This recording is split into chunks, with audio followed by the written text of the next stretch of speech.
পাকিস্তানের রাস্তায় এখন একটি নতুন স্লোগান গুঞ্জরিত হচ্ছে, তুমি কে আমি কে, বাংলাদেশ বাংলাদেশ।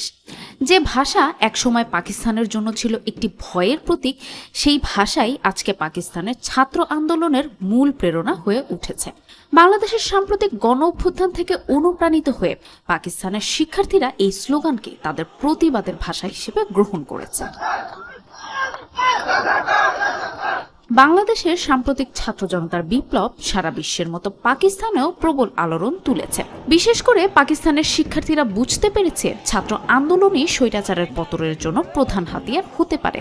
এই উপলব্ধি থেকেই পাকিস্তানের শুরু হয়েছে এক নতুন ছাত্র বিপ্লব, যেখানে তুমি কে আমি কে, বাংলাদেশ বাংলাদেশ স্লোগানটি একটি গুরুত্বপূর্ণ ভূমিকা পালন করছে।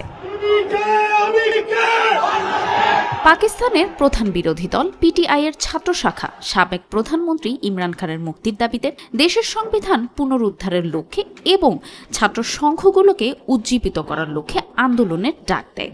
এমনকি বাংলাদেশের পতাকা নিয়েও তারা আন্দোলনে অংশ নিচ্ছে, যা একটি গভীর বার্তা বহন করে। এক সময় যে দেশকে তারা শোষণ করতে চেয়েছিল, সেই দেশই আজ তাদের অনুপ্রেরণা। এদিকে শুধু ছাত্র জনতাই নয়, তথ্য প্রযুক্তি প্রতিমন্ত্রী পলকের কাছ থেকে অনুপ্রাণিত হয়েছেন পাকিস্তানের তথ্য প্রতিমন্ত্রী সাজা ফাতিমা খাজাও। আন্দোলন চলাকালে ইন্টারনেটের ধীরগতি বিষয়ে তিনি বলেন যে ইন্টারনেট নাকি বন্ধ করা হয়নি, ভিপিএন এর জন্যই হয়েছে এই ধীরগতি।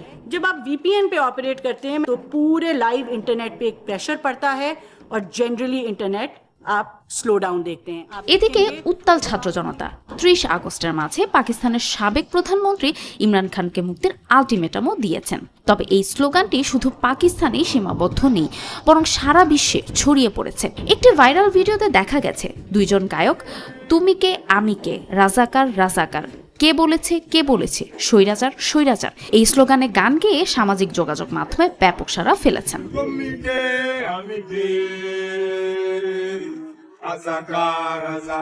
পাকিস্তানের বর্তমান পরিস্থিতিতে বাংলাদেশের গণ অভ্যুত্থানের প্রভাব ও স্লোগানগুলো যেন নতুন প্রেরণা দিচ্ছে সেখানে।